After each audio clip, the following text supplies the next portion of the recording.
Welcome to the Winning Edge Investments Podcast. Winning Edge Investments provides industry-leading horse racing and sports betting tips, ratings and education, enabling you to invest intelligently and treat your betting like a business. Go to www.winningedgeinvestments.com to learn more about how you can start to supercharge your betting bank immediately. Treat your betting like a business and invest intelligently with Winning Edge Investments.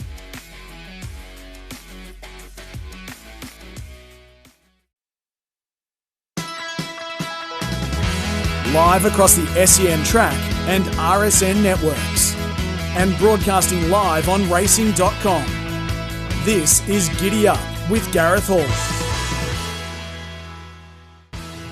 Welcome back to Giddy Up, Gareth Hall with you, and it is time now to catch up with Dean Evans from winningedgeinvestments.com. Tips, ratings and betting education for racing and sports. He's had some carnival, Dino. Campione Ditalia, too good to take out the size. He was all over that 2-year-old colt by Stitzel. He was all over green spaces to win the Derby, so let's hope that can continue. He's red hot form this Sydney Carnival, especially on Saturday afternoon, and he joins us now. G'day, Dino. Thanks for your time, mate. Good morning, Gareth. How you going? It's been a good carnival. It has been. It has been. You know, we've enjoyed it and had some good results there on Saturday. And we have a false favourite there, an observer that we've taken a set against a couple of times, and I think we might have a situation in the Oaks where we've got a bit of a false favourite again there as well. Let's have a look at the South Pacific Classic. This is race 2, first of all, with the 3 races that you'll preview. So the first one will be this race over the 1400. Regal Award $3, Best Car $5.50, Grand Prairie $8 here. The rest are at double figures, Dean. Yeah, look, keen on Regal Award here. The 12 of the 14 winners of this race have drawn between barriers 1 and 6. It's usually sort of these 3 rolls over the 1400. You want to get a good, nice run, sort of close to the fence. Horses with only one career win have got an 80% loss on turnover, and horses with weight above 56 kgs have a 65% loss on turnover. You got Regal Award with 54 kgs. Next on the market is Best Car with 59 kgs, who's up 3 kgs on his win at sort of 80 to 1. And you got a few down the bottom that have impressive records, but they've come off the country, sort of a country run, and we haven't had a winner come off the country run in this race yet. Geldings have won 10 from 70 at 32% profit on turnover. Fillies 54% loss on turnover, and Colts 80% loss on turnover. Everything points to Regal Award. Is a horse we've followed for a while. Actually ran on debut. Just having a look there at Geelong, and the winner was Green Spaces, who won the Derby last week, and the third horse was Get a Good Feeling. So that was a pretty strong Geelong maiden. We then found the horse when he won a Pakenham jump out. He beat a sort of Saturday Metro Class sprinter when he was still a maiden. Ran 3 lengths quicker than Group 1 Stratton Angel did on the same day in that jump out. And then, he won at Caulfield by about 8 lengths last prep, and led at a really quick tempo, +8 in the Carbine Club at Flemington, and just ran second to Panova there. But his first up run, Regal Award, was actually really good in the Derby Munro. He sat 3 wide, no cover, just never got any piece. He was actually hitting the line still quite well for 7th, beat sort of 4 lengths. It's definitely more of a 1400 to mile type of horse. He's just going to sit sort of on pace here. He could lead if he needed to. It's really just an average tempo, and you've got sort of the likes of Best Car and as a Rax and Cavallo Park, so the Goose are up there, and Regal Award. But Chad will be able to sort of sum up the situation, get him close to the speed there, Regal Award, and I just think he's weighted very, very well in this race. He sort of meets all the historical profiling and ratings parameters that you want to win the race, and I just think he's a quality horse. He's going to appreciate this 1400 and should prove really hard to beat. Yeah, I'm looking forward to seeing what he can do on Saturday. The plan is to get him to Brisbane for a Stradbroke as well, so those markets will come out, I reckon, the next week or so with Bet365 with a few of the future plays. And Regal Award, we're getting $5 for our top 4 multi. For the Giddy Up top 4 multi with the top 4 finish. We've got Regal Award race 2, Matcha Latte race 4, and the Provincial Championship, Sir Dillius and Flying for Fun. So I'm happy that you're with, of course, Regal Award here, Dino, to kick off our multi there on Saturday. The other race that you want to take a look at here on Saturday is the Australian Oaks at Group 1 level. I hope he wins $2.50 profoundly at $3.50. So it's a race that I reckon Ahope wins. Like, I reckon when the punters thought when she arrived here after those classic victories in New Zealand, it should be mighty hard to beat here in the Australian Oaks. But there's a few taking her on Saturday.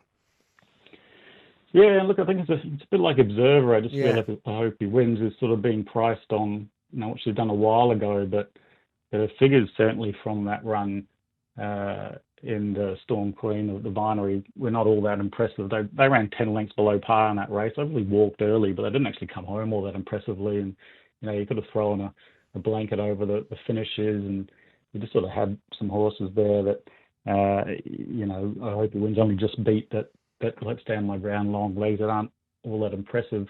You compare that to sort of Profoundly, who's just been really impressive this prep. Keith Nolan run, she's sort of wide, no cover, just absolutely flew home for third. That was that real flashing light run, and then she just destroyed them in the Adrian Knox by sort of 2.5 lengths, and ran a really good solid time with a really strong finish, plus 7.3 last 400, was second quickest of the entire day there. So she was really impressive. Profoundly. You always want sort of a high quality horses, 13 and 14 winners of that average prize money above 20k and career prize money above 100k. She fits that bill. 11 of the 14 winners in the Oaks ran the top 2 at the last start, and Ahope wins ran 4th. And I just feel like Ahope wins, she sort of won the New Zealand Oaks, but the New Zealand form in recent years, they've been beaten at short odds. Like Lucy ran 4th. Orchestral was 3rd at $1.50. Amaralina was 4th as one of the favoured runners, and I hope he wins to sort of seems to get that sort of profile. She's going to get quite a long way back.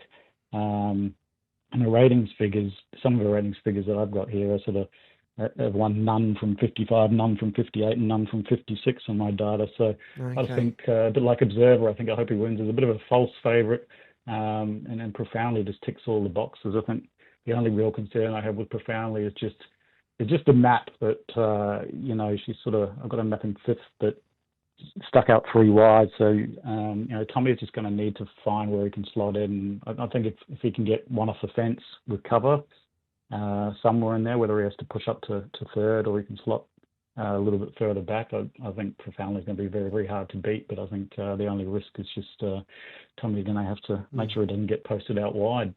Who would have thought that you'd be tipping a Farnan to win a Australian Oaks? Yeah, hard to believe. Yeah. But, she looks like she'll leap the 2400 the way she's going. And the last race, the Sapphire Stakes, Gangster Granny 250, Flying for Fun $4, Splashback $8.50, and then Catch the Glory at $8.50. You also want to play in this race, Dean?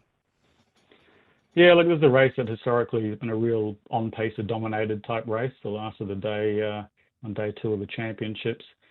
Gangster Granny really stands out with followed this prep. She ran a close to linebacker in Beedman in around a 1,000-metre trial on Feb 19th. So to put the writing on the wall, she was going to have a good campaign. She won first up strongly for us at Randwick and the Monona Girl, and then we sort of stuck a bit wide and some no cover from barrier 16 in the Star Kingdom, and again ran a good second. Back to the fillies and mares here. She's going to probably sit outside the leader, Jay McAboard, and I think whether you're way in front on the day or trying to catch up, I think Gangster Granny looks a really, really good way to finish the day and should be too strong for them in the Sapphire. The main danger, I think, is Splashback is actually one of the last 3 fresh up runs, and both have Pakenham jump outs. This prep ahead of this prep were really impressive. I know she's heading over also to Brisbane for a Brisbane campaign. Her times are really good. She beat Snow Mercy in one jump out and Stratton Angel in another, and ran really quick time both times. And she's going to get back, though, which doesn't usually suit in this race, and it's really just an average tempo. But I think Gangster Granny just too good to finish the last one, and just keep an eye on Splashback, who'll be charging home late. You a fan of Autumn Glow? Did she win at $1.50? Oh, I love Autumn Glow. Yeah. And I think it's just such a great race, and it's hard to believe that we've got such a strong field. Dubai Honor, Sir Delius, Lindermann, Aliana, and yet we've got a mare who's never run past a mile is $1.40. It's just a great race. I'm looking forward to honestly not betting in it and just watching it and just enjoying it. It's going to be an absolute cracker.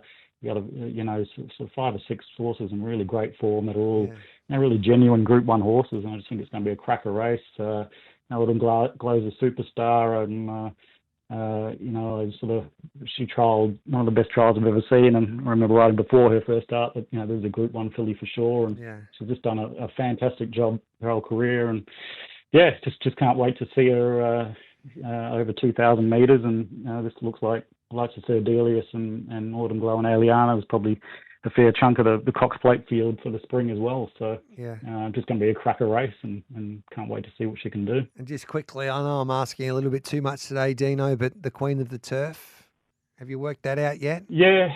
I really, one thing that I struggle with is Pride of Jenny races, because she just transforms those races to something else. And I think it's a case of either, Pride of Jenny wins it's just going to be a strong mile. And one thing I just feel horses like Lady Shenandoah, Treasure of the Moment, Lazura don't want a really, really strong mile with the way their preps have been set up and just sort of the horses that they are. So I'm kind of leaning towards either Pride of Jenny just blows them away, or horses mares like a Lucy or Idle Flyer are the ones that profile to me as the type of mares that like that really strong, quick, fast run mile. So for me, I'm going down to either Pride of Jenny or Like a Lucy or Idle Flyer. Good on you, mate. Winning Edge Investments flying. Go to winningedgeinvestments.com. Tips, ratings and betting education for racing and sports. All codes in racing and all sports, basically. So it's a one-stop shop for the punters out there, Dino. Thanks for that, mate. Cheers, Gareth. Have a good one. There's Dean Evans from Winning Edge Investments. At Winning Edge Investments, our team of highly skilled expert analysts and full-time professional punters review the data, crunch the figures, assess the best betting opportunities, and deliver them to your phone via our app and your email inbox in real time so you profit. Go to www.winningedgeinvestments.com. Look at our membership options. Make your choice and enter the promo code PODCAST to receive a special 25% discount on your first membership just for listening. That's PODCAST in capital letters for a 25% ongoing discount on your first membership. Treat your betting like a business and invest intelligently with Winning Edge Investments.